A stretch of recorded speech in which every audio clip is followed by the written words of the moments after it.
इसी कड़ी में मैं आगे रिक्वेस्ट करूंगा एन के राठी साहब, जो करकाडूमा के सीनियर मोस्ट एडवोकेट हैं, इन्होंने जो ट्रायल कोर्ट से इस 28 सालों में अनुभव प्राप्त किया है वो आपसे साझा करेंगे। और बड़े ध्यान से सुनना, क्योंकि वकील का जो नींव है वो ट्रायल कोर्ट से ही रखी जाती है।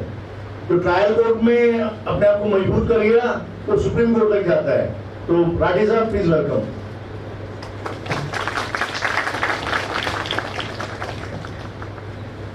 मंच पर बैठे मेरे सभी सीनियर्स, मैं आपका दिल से आभार व्यक्त करता हूं कि आज मुझे आपने इस मौके पर मुझे अवसर दिया।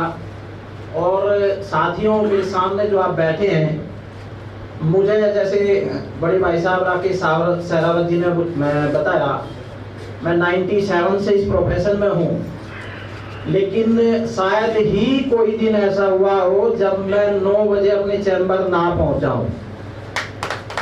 और बारिश हो, तूफान हो, चाहे कोई किसी परिवार में फंक्शन हो, चाहे कुछ हो, और ये कमिटमेंट जो सीखेगा अपने सीनियर से सीखेगा, समय के साथ सीखेगा, वो शायद ऐसी ऊंचाई पर जाएगा जो आप कल्पना करते हैं। मैं अभी देख रहा हूँ कितने नए एनरोलमेंट, मुझे बड़ा अच्छा लगा कि इस फील्ड में नए नए यूथ आ रहे हैं। और पहले आज से 8 साल 10 साल पहले आप कल्पना कीजिए कि जितने बीटेक के कॉलेज होते थे वे सभी बीटेक के कॉलेज बंद हो चुके हैं, और आज सभी में ऑलमोस्ट सभी में एलएलबी की क्लासेस चल रही हैं और एलएलबी होके यूथ निकल रहे हैं। उसका एक बहुत बड़ा कारण है। उसका कारण एक ये है कि इस प्रोफेशन के ब्लैक कोट में जो चमक है वो चमक देश और विदेशों में दूर तक है। और ये चमक ही आपको यहाँ लाई है, ये चमक ही मुझे यहाँ लाई थी, ये चमक ही जो दूसरी पीढ़ी के लोग बैठे हैं इनको भी यहाँ यही चमक लाई थी। लेकिन मैं एक बात आपको बताना चाहता हूँ, इस प्रोफेशन में अगर आपको लंबी रेस लगानी है तो शॉर्टकट छोड़ने होंगे। शॉर्टकट आप छोड़ोगे तभी आप लंबी रेस लगा पाओगे। और आज जितने सभी ये सदस्य बैठे हैं, जितने अभी यंग जनरेशन बैठी है, अगर कोई आप में, देखो ये बहुत कटु सत्य में बताऊंगा, अगर कोई आप में ये उम्मीद कर रहा हो कि पहले 5 साल में मैं यहाँ से बहुत मोटी अर्निंग कमा के जाऊंगा, तो वो मन में ये मैल न रखे। ये बात बिल्कुल भी आपको पक्की मन में बांध के रखनी है कि आपको यहाँ पहले 5 साल सिर्फ और सिर्फ मेहनत ही मिलेगी, मेहनत करनी पड़ेगी। और आप अगर अर्निंग की उम्मीद कर लाए हो तो हताशा मिलेगी। इसलिए मैं उम्मीद करता हूं कि आप सिर्फ और सिर्फ मेहनत मन में रखें और अर्निंग बिल्कुल भी मन में मत रखें। अगर मेहनत करके बावजूद आपको कुछ अर्निंग मिल गई तो वेल एंड गुड, आपको बहुत अच्छा लगेगा। लेकिन अगर आपने अर्निंग मन में रख ली और मेहनत ही मेहनत मिली तो फिर आपका दिल टूटेगा और फिर दिक्कत होगी।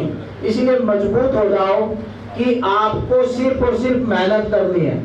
और अपने जिस सीनियर्स के साथ आप अटैच हैं, मैं चाहूंगा कि आप ट्रायल की तरफ, एविडेंस की तरफ बहुत अच्छे से दिल लगा के हर विटनेस को आप ये देखें कि विटनेस कहाँ खड़ा है, विटनेस का क्या रोल है इस केस में, पर्टिकुलर केस में हम अपना डिफेंस या हम अपना अटैक क्या करने वाले हैं और हम उस विटनेस से क्या क्या निकलवा सकते हैं। क्योंकि वो विटनेस आपको, अगर आप क्रॉस एग्जामिनेशन कर रहे हैं तो क्रॉस एग्जामिनेशन दुधारी तलवार है और वो आपके पैरों पर भी ऐसी लग सकती है कि आपका केस बिल्कुल खराब हो जाए। इसलिए बहुत अच्छे से एक एक विटनेस को, एक एक उसको डीप नॉलेज आप लोगे तभी आप उस केस को आगे जीत पाओगे। अदरवाइज आपके जैसे और आपके सीनियर्स के जैसे, मैं भी कहता हूँ मेरे जैसे इस प्रोफेशन में बहुत हैं। और क्लाइंट, एक बात समझ लो, अभी यहाँ आप इस प्रोफेशन से जुड़ने वाले हैं, दिल्ली का खासकर क्लाइंट इतना पढ़ा लिखा, इतना समझदार और इतना एक्टिव है कि वो आज आपसे पहले पिछले डेट की ऑर्डर शीट आपके फोन पे भेज देगा कि पिछली डेट पे क्या हुआ था, और ये बता देगा कि वकील साहब आपने कहा था कि मैं तो पहुंच जाऊंगा ना, आप पहुंचे नहीं, ऑर्डर शीट में रिफ्लेक्ट हो रहा कि आप पहुंचे नहीं, मेरा केस तो खराब हो जाएगा। तो इसलिए मन रखो, और उस क्लाइंट से अगर आपने साबित कर दिया उसके मन में कि आप होशियार हैं, तभी वो क्लाइंट आपके पास रुक पाएगा, अदरवाइज वो क्लाइंट आपके पास नहीं रुक पाएगा। प्रोफेशन की बहुत सी बारीकियां हैं और बहुत सारी पेचीदगियां हैं, बहुत संघर्ष हैं, तो उन संघर्षों के लिए आप तैयार हो जाओ। मैं दिल से आप सभी लोगों का इस प्रोफेशन में, इस नोबल प्रोफेशन में स्वागत करता हूं। बहुत बहुत धन्यवाद।